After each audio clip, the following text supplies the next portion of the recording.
প্রিয় সপ্তম শ্রেণীর শিক্ষার্থীরা, আজ ক্লাসে সমাধান করব তোমাদের গণিত বইয়ের অষ্টম অধ্যায়ের অনুশীলনী 8-এর নমুনা প্রশ্ন বহু নির্বাচনী প্রশ্নের 1 থেকে 4 পর্যন্ত।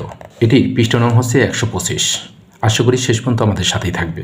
প্রথমে 1 নম্বরে আছে এবিসি ত্রিভুজে কোণ বি প্লাস কোণ সি ইকুয়াল 90 ডিগ্রি হলে কোণ এ ইকুয়াল কত ডিগ্রি। এমন একটি ত্রিভুজ আমরা এখানে এঁকে রেখেছি। দেখো, এখানে এই ত্রিভুজটি হচ্ছে এবিসি ত্রিভুজ, যার বি কোণ এবং সি কোণ এই দুটি কোণের সমষ্টি হচ্ছে 90 ডিগ্রি। তাহলে অপর যে কোণটি আছে এই কোণের সমষ্টি কত? আমরা জানি যে ত্রিভুজের তিনটি কোণের সমষ্টি হচ্ছে 180 ডিগ্রি। তাহলে এখানে কোণ এ প্লাস কোণ বি প্লাস কোণ সি ইকুয়াল 180 ডিগ্রি।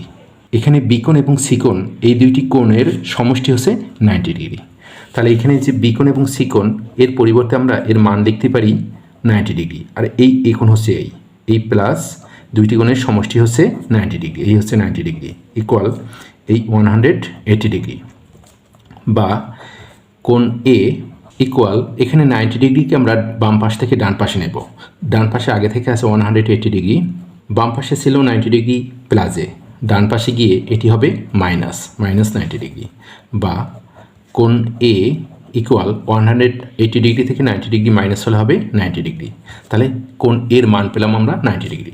অর্থাৎ এইখানে যে কোণটি আছে এ কোণের মান হবে 90 ডিগ্রি। 90 ডিগ্রি এখানে আছে 1-এর ক নম্বর অপশনে।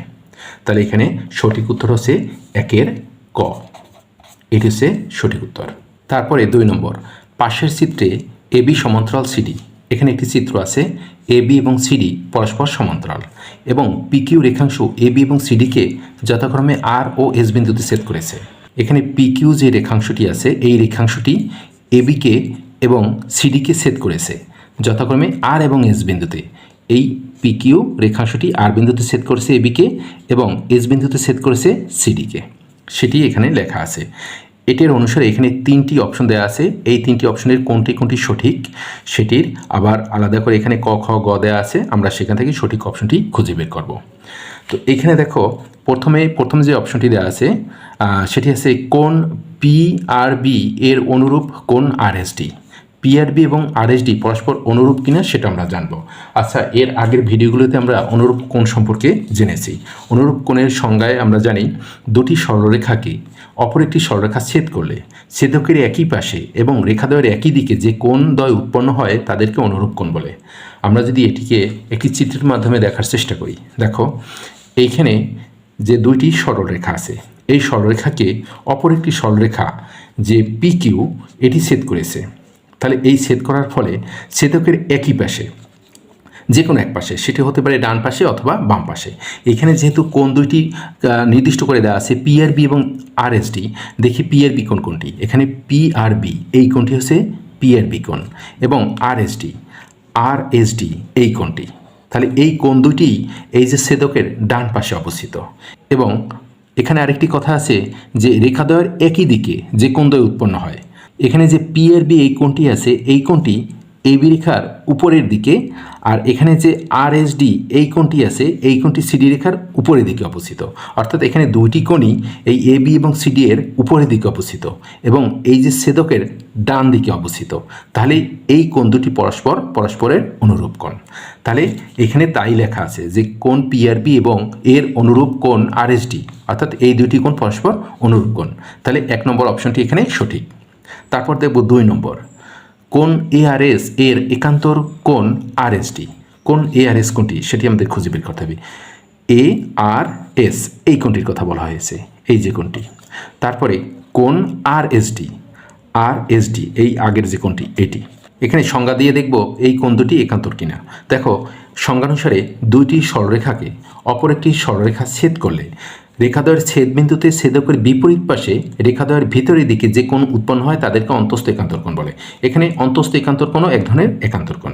2 ধরনের কোণ আমরা জেনেছি এর আগের ভিডিওগুলোতে, একটা হচ্ছে বহিস্থ একান্তর কোণ, একটা হচ্ছে অন্তস্থ একান্তর কোণ। দেখো, এই যে সরলরেখা দুটি আছে এই সরলরেখা দুটির ভিতরের দিকে এই কোণ দুটি অবস্থান করতেছে। এই কারণে এই কোণ দুটিকে বলা হচ্ছে অন্তস্থ কোণ।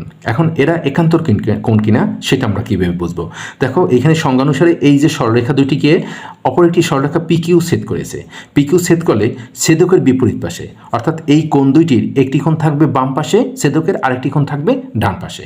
তাহলে এখানে এ আর এস এই কোণটি ছেদকের বাম পাশে, আবার আর এস ডি এই কোণটি ছেদকের ডান পাশে। এই পর্যন্ত মিলে গেছে।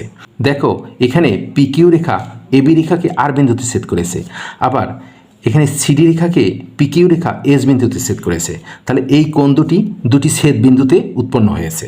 তাহলে এই একান্তর কোণের পুরো সংজ্ঞা অনুসারে আমরা দেখলাম যে এই কোণ দুটি পরস্পর একান্তর, অর্থাৎ এ আর এস একান্তর কোণ আর এস ডি। তাহলে এখানে 2 নম্বর যে অপশনটি আছে এই 2 নম্বর অপশনটিও সঠিক। এই কোণের একান্তর কোণ হচ্ছে এই কোণটি। তারপর হচ্ছে 3 নম্বর অপশন, কোণ সি এস কিউ প্লাস কোণ সিএসআর ইকুয়াল 180 ডিগ্রি। এই চিত্র থেকে যদি দেখি, দেখো এখানে কোণ সিএসকিউ কোণটি, সিএসকিউ এই কোণটিকে বলা হয়েছে এই কোণটি প্লাস সিএসআর এই কোণটি, এই দুটি কোণের সমষ্টি 180 ডিগ্রি। দেখো এখানে যে এই এস বিন্দুতে যে কোণটি উৎপন্ন হয়েছে এইখান থেকে এই পর্যন্ত যে কোণটি উৎপন্ন হয়েছে এটি হচ্ছে এক সরল কোণ। এক সরল কোণ কি তাও আমরা আগের ভিডিওগুলোতে দেখেছি। তাহলে এই যে এক সরল কোণটি আবার এখানে দুইটি কোণে বিভক্ত, এই কোণটি এবং এই কোণটি, এই দুইটি কোণে বিভক্ত। এই কোণটির নাম হচ্ছে কোণ সিএসকিউ এবং এই যে কোণটি এই কোণটির নাম হচ্ছে সিএসআর। এবং আমরা জানি এক সরল কোণ হচ্ছে 180 ডিগ্রি। তাহলে এই দুইটি কোণের সমষ্টি হচ্ছে 180 ডিগ্রি। তাহলে এখানে 3 নম্বর অপশনটিও সঠিক। তাহলে এখানে 3টি অপশনই সঠিক। 3টি অপশনই সঠিক হচ্ছে এখানে ঘ নম্বর অপশনে 1, 2, 3। তাহলে 2 এর সঠিক উত্তর হবে ঘ নম্বর, 2 এর ঘ। তারপর হচ্ছে 3 নম্বর এবং 4 নম্বর। এই 3 এবং 4 এখানে যে উদ্দীপকটি দেওয়া আছে আর এখানে যে চিত্রটি দেওয়া আছে সেই অনুসারে আমাদের সমাধান করতে হবে। দেখো পাশের চিত্রে এবি সমান্তরাল সিডি, এবি এবং সিডি পরস্পর সমান্তরাল রেখা। এই তথ্যের আলোকে 3 এবং 4 নং প্রশ্নের উত্তর দিতে হবে। এবং এখানে আমরা আরও দেখতে পাচ্ছি এই যে সমান্তরাল রেখাকে আরেকটি সরলরেখা পি কিউ ছেদ করেছে এবং এইখানে এ ই এফ বা এ ই কিউ যাই বলি না কেন এই যে কোণটি এই কোণটি হচ্ছে 50 ডিগ্রি। তাহলে এখানে কোণ পিইএ সমান কত ডিগ্রি? পিইএ কোণটি আমরা যদি একটু বড় করে দেখি, এখানে দেখো কোণ পিইএ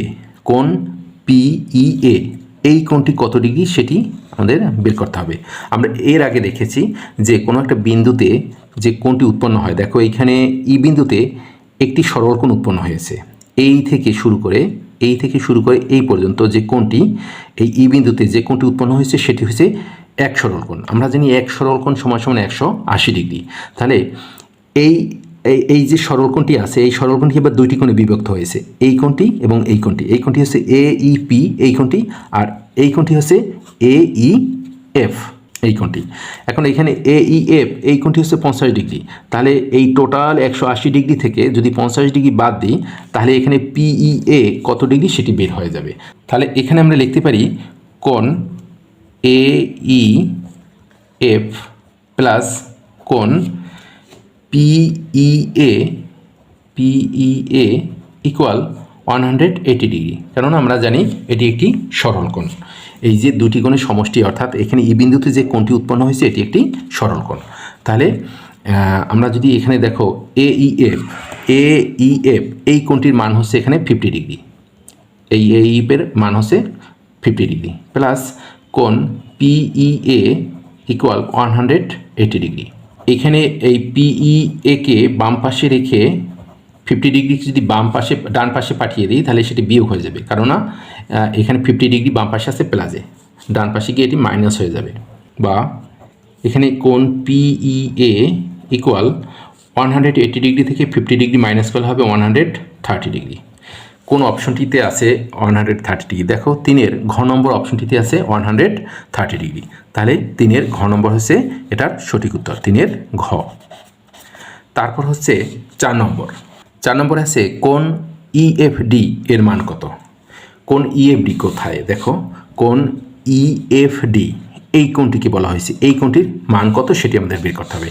দেখো এর আগে আমরা দেখেছিলাম একান্তর কোণের সংজ্ঞা, সেই অনুসারে এইএফ এই কোণটি এবং EFD এই কোণটি এরা পরস্পর একান্তর কোণ। আর একান্তর কোণ তখনই সমান হয় যখন তাদের যে সরলরেখা দুইটি আছে সরলরেখা দুইটি সমান্তরাল হয়। এখানে সংজ্ঞানুসারে বা চিত্রে দেওয়া আছে উদ্দীপকে যে AB এবং CD এরা পরস্পর সমান্তরাল রেখা এবং এই সমান্তরাল রেখা দুইটিকে অপর যে সরলরেখাটি ছেদ করছে তার ফলে যে দুইটি একান্তর কোণ উৎপন্ন হয়েছে এই একান্তর কোণ দুইটি পরস্পর সমান হবে, কেননা এই রেখা দুটি পরস্পর সমান্তরাল। তাহলে এখানে AEF এই কোণটি যদি 50 ডিগ্রি হয় তাহলে এখানে EFD এই কোণটি হবে 50 ডিগ্রি। তাহলে আমরা পেলাম এখানে EFD এটির মান হচ্ছে এখানে 50 ডিগ্রি, অর্থাৎ 4-এর গ নম্বরের অপশনে আছে 50 ডিগ্রি। তাহলে 4-এর হবে গ 50 ডিগ্রি। তো প্রিয় শিক্ষার্থীরা, আজকের ক্লাস এ পর্যন্তই ছিল। আশা করি তোমরা ক্লাসটি বুঝতে পেরেছো। যদি ক্লাসটি বুঝতে তোমাদের কোনো সমস্যা হয় তাহলে অনুরোধ জানাবো তোমরা কোথায় সমস্যা হয়েছে, কি বুঝতে সমস্যা হয়েছে সেটি আমাদের কমেন্টস বক্সে লিখে জানাবে। আর এখনও যারা আমাদের চ্যানেলটি সাবস্ক্রাইব করোনি তারা সাবস্ক্রাইব করবে। ভালো থাকবে সবাই, ধন্যবাদ সবাইকে।